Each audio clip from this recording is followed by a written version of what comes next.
Ah! Dalam sekejap, raungan melengking seperti hantu bergema di seluruh gua. Pembudidaya hantu tampan itu melihat pemandangan di depannya dengan ngeri. Jantungnya sebenarnya dipegang di tangan Taiyin Mingnu, berdetak kencang. Nyonya Permaisuri, kamu. Pembudidaya hantu tampan itu melihat pemandangan di depannya dengan ngeri, rasa sakit yang hebat membuat pikirannya pusing, bahkan dia lupa berpikir sejenak. Mengapa? Ini adalah satu-satunya pemikiran di benaknya, bukankah Permaisuri Taiyin ingin memihaknya? Mengapa kamu merobek hatimu? Apakah ini kebiasaan kecil Permaisuri Taiyin sebelum dia mulai berbisnis? Pembudidaya hantu tampan ini masih kebingungan saat ini. Ia tidak mengerti. Namun saat ia linglung, nafas kehidupan di sekujur tubuhnya perlahan menghilang, dan keinginannya menjadi lebih dingin, seolah perlahan jatuh ke dalam gudang es. Yang dikeluarkan Taiyin Mingnu konon adalah jantungnya, namun nyatanya itulah asal-usulnya. Tanpa asal-usulnya, seluruh kekuatan yang ada di tubuhnya akan hilang sedikit demi sedikit, dan dalam beberapa saat, ia takut akan tenggelam, menjadi reruntuhan dan tubuhnya akan membusuk. Yang Mulia Permaisuri, ia memandang Taiyin Mingnu pada dirinya sendiri, dengan tatapan kusam di matanya, rasa sakit yang parah membuatnya menatap Taiyin Mingnu dengan penuh kerinduan, berharap pihak lain akan mengembalikan asalnya ke tubuhnya. Tidak hanya pembudidaya hantu tampan ini, tetapi pembudidaya hantu lainnya di bawah juga tercengang saat ini. Apakah ini, mungkinkah ini pemanasan Permaisuri Taiyin sebelum dia mulai berbisnis? Tapi pemanasan ini agak terlalu menakutkan. Betapa bodohnya. Taiyin Mingnu memandang ke arah penggarap hantu tampan di depannya, dan ke banyak penggarap hantu di bawah yang sama membosankannya dengan angsa, dengan sedikit ejekan dingin di matanya. Dia sudah terlalu sering melihat tampilan ini. Hampir setiap kali para pembudidaya hantu yang berkontribusi menunjukkan ekspresi seperti itu setelah asal-usul mereka diambil olehnya, itu adalah ekspresi ketakutan, kebingungan, dan ketidakpercayaan, tetapi mereka tidak berani melawan, yang sangat menyedihkan. Puff. Di bawah pengawasan semua orang, Taiyin Mingnu memiliki senyum mengejek di bibirnya, dan dengan remasan lembut, sumber jantung segera meledak, berubah menjadi aturan murni dunia bawah yang tak ada habisnya dan menghilang. Baru pada saat itulah pembudidaya hantu tampan itu menyadari apa yang telah terjadi, asal-usulnya telah hancur berkeping-keping. Apakah kamu akan mati? Nona Taiyin Mingnu tidak bermaksud menganiayanya, tetapi apakah dia benar-benar akan membunuhnya? Tidak. Ledakan. Akhirnya, pembudidaya hantu tampan ini mengeluarkan raungan ngeri, dan jiwa langsung bangkit dari tubuhnya ke langit, lalu berubah menjadi aliran cahaya dan terbang menuju kehampaan di atas gua. Melarikan diri. Saat ini, hanya ada satu pikiran di benaknya, yaitu melarikan diri dari sini, melarikan diri dari tempat yang menakutkan ini. Namun, Taiyin Mingnu menyaksikan jiwanya melayang ke langit, tapi dia tidak bereaksi sama sekali. Dia hanya melihat dengan dingin dan berbisik, "Tekan." Bas.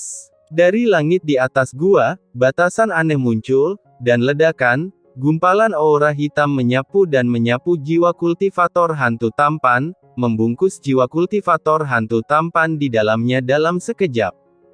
Cek cek cek. Kekuatan korosif yang kejam menyebabkan jiwa kultivator hantu tampan itu meleleh seketika, dan jejak kekuatan jiwa murni bergabung ke dalam batasan di sekitarnya, memperkuat kekuatan batasan gelap. Tidak, Permaisuri Taiyin, tolong, biarkan aku pergi. Pembudidaya hantu tampan ini berteriak ngeri dan putus asa, sementara Taiyin Mingnu tetap tanpa ekspresi, membiarkan jiwa pembudidaya hantu tampan ini berteriak. Suara itu langsung musnah, lenyap menjadi asap. Berdengung. Pembatasan gelap di atas gua sedikit bergetar, dan menjadi sedikit lebih terang. Lumayan. Taiyin Mingnu mengangguk, kultivasi aturan Dao orang ini cukup langka, tapi dia telah meningkatkan formasi abis sebanyak 3 unit, yang mana sangat bagus. Taiyin Mingnu menunjukkan kepuasan di wajahnya. Dia melihat pada orang-orang yang ketakutan di bawah dan berkata sambil terkekeh, "Semuanya, bukankah kalian semua mengatakan bahwa kalian ingin menyerah kepada kaisar ini? Kaisar ini sekarang membutuhkan kalian untuk mendedikasikan jiwa dan asal-usul kalian. Apakah kalian bersedia?" Ya, setelah itu kata itu jatuh, Tai Mingnu tiba-tiba mengangkat tangannya, dan dengan keras, seluruh gua benar-benar bergetar. Serangkaian tanda larangan hitam yang menakutkan langsung menyala. Pembatasan formasi yang padat seperti jaring langit dan bumi, membungkus semua pembudidaya hantu di dalam, dia dipenjara. "Tidak, Permaisuri, tolong biarkan aku pergi. Permaisuri, aku bersedia bekerja keras untukmu. Tolong biarkan aku pergi." Para pembudidaya hantu ini semua ketakutan. Mereka naik ke langit satu persatu dan menuju penjarahan dari semua petunjuk arah. Tapi sebelum mereka bisa bergegas ke puncak gua, kepulan-kepulan, serangkaian batasan gelap membatasi semua orang seperti tentakel hitam, dan kekuatan melahap yang menakjubkan menyebar dari tentakel yang dibatasi, dengan cepat menelannya dari para penggarap hantu ini. Dalam jeritan yang melengking, asal-usul dan jiwa para pembudidaya hantu ini dengan cepat diserap, diintegrasikan ke dalam tentakel terlarang ini, dan kemudian dipindahkan dari tentakel terlarang ke genangan darah gelap di bawah. Berdeguk, kolam darah gelap di bawah, yang awalnya tenang, mendidih dengan hebat pada saat ini. Nafas yang membuat semua orang berdebar-debar menyebar. Nafas ini menyebar ke para pembudidaya hantu lain di sekitarnya, dan langsung menyulut api hitam. "Tidak, aku akan bertarung denganmu. Bunuh, semuanya keluar." Semua orang merasa ngeri melihat tatapan dingin dan kejam dari Tai Mingnu, jejak keputusasaan muncul di hati setiap orang. Pada saat ini, semua orang memahami bahwa apa yang disebut kontribusi dalam hati mereka bukanlah menjadi selir terlarang Tai Mingnu, atau menjadi wajahnya dan membiarkannya menghancurkan mereka, untuk menikmati kebahagiaan karena dijungkir balikan, tetapi untuk menjadi disempurnakan oleh Tai Mingnu. Menjadi makanannya. Tak heran selama bertahun-tahun, saya belum pernah mendengar orang kuat yang berkontribusi pada Tai Mingnu meninggalkan laut bencana abadi dan menguasai satu sisi, kemungkinan besar orang-orang ini sudah dalam bahaya. Melawan, bunuh. Pembudidaya hantu yang tak terhitung jumlahnya benar-benar putus asa, dan mereka meraung satu per satu. Mereka menggunakan berbagai kekuatan magis dan harta satu demi satu. Bum bum bum, banyak serangan meledak ke atas, tetapi tidak peduli bagaimana mereka menyerang, mereka tidak bisa berbuat apa-apa. Tidak ada cara untuk melanggar batasan di sini. Para pembudidaya hantu terkuat yang dihadirkan hanyalah transendensi tingkat ketiga dari alam tatanan abadi, dan mereka diserang dalam jumlah besar. Sebagian besar pembudidaya hantu hanya berada pada transendensi tingkat kedua. Belum lagi Tai Mingnu sudah siap, tanpa persiapan. Mereka tidak akan bisa bersaing. Jejak kekuatan jurang menyebabkan mereka kesakitan, dan mereka berteriak.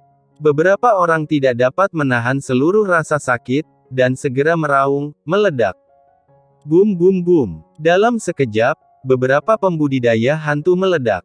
Ledakan dahsyat tersebut menyebabkan asap dan debu bertebaran di dinding batu sekitarnya. Saat berikutnya, semua orang ngeri melihat kerangka di dinding batu sekitarnya.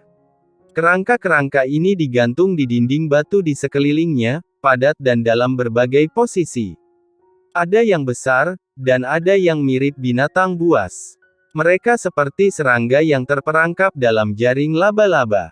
Mereka akhirnya disedot hingga kering daging dan darahnya dan mati, hanya menyisakan kerangka berongga yang memberi orang perasaan teror yang belum pernah terjadi sebelumnya. Jumlah dan kepadatannya sungguh mencengangkan. Ini adalah pembudidaya hantu yang telah dikorbankan selama bertahun-tahun, dan mereka semua mati di sini dan menjadi kerangka. Iblis, kamu adalah iblis. Banyak pembudidaya hantu memandang Tai Mingnu dengan ngeri dan meraung. Dengan keras, Hampir 10 pembudidaya hantu meledak di tempat dan berubah menjadi kabut darah dan bubuk. Mereka tidak ingin jenazahnya disegel di sini setelah kematian, seperti spesimen pajangan untuk Dewi Dunia Bawah. Terkikik, percuma saja kamu menghancurkan diri sendiri. Di dunia ini, seluruh jiwa dan esensi asli serta darahmu akan dimurnikan oleh jurang maut dan akhirnya menjadi makanan kaisar ini. Hahaha, Taiyin Mingnu tertawa dan berkata pada dirinya penghancuran tidak ditanggapi dengan serius. Sungguh, jiwa dan asal-muasal para pembudidaya hantu ini setelah penghancuran diri mereka sebenarnya diserap oleh batasan gelap di atas gua, berubah menjadi gumpalan kekuatan, dan bergabung ke dalam genangan darah di bawah. Di tengah kerumunan, Qin Chen dan Mo Li sudah bersiap. Saat ini, mereka perlahan mundur ke belakang.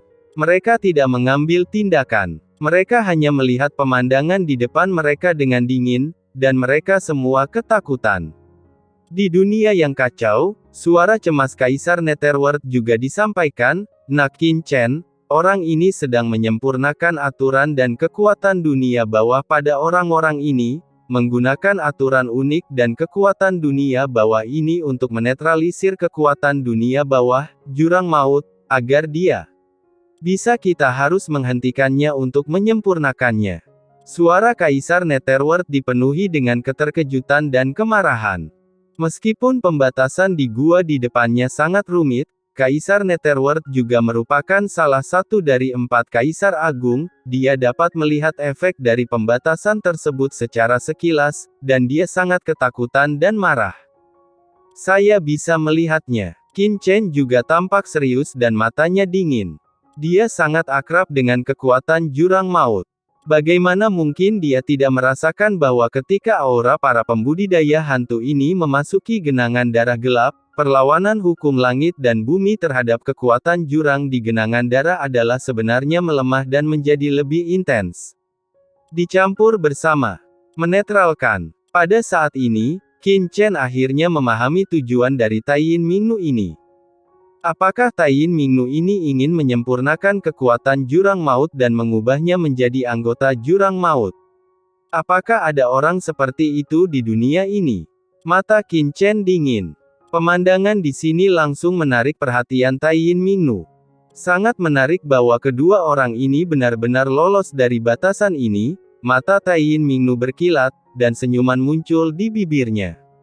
Pembudidaya hantu lain di depannya hanyalah makanan pembuka untuknya, sedangkan Qin Chen dan Mo Li adalah pestanya. Penampilan Qin Chen dan Mo Li kini juga membuatnya cukup terkesan. Tapi Taiyin Mingnu sama sekali tidak terburu-buru. Selama dia memasuki gua ini, tidak ada yang bisa lolos dari pemurniannya. Pada saat ini, tubuh Mo Li di bawah bergetar lebih hebat. Dia melihat genangan darah mendidih di depannya dengan mata hijau, dan terus menelan ludahnya. Qin Chen, aku benar-benar tidak tahan lagi. Bas. Dia tidak perlu mengambil inisiatif untuk menyerapnya. Gumpalan kekuatan jurang yang dinetralkan di sekelilingnya perlahan melayang ke arahnya.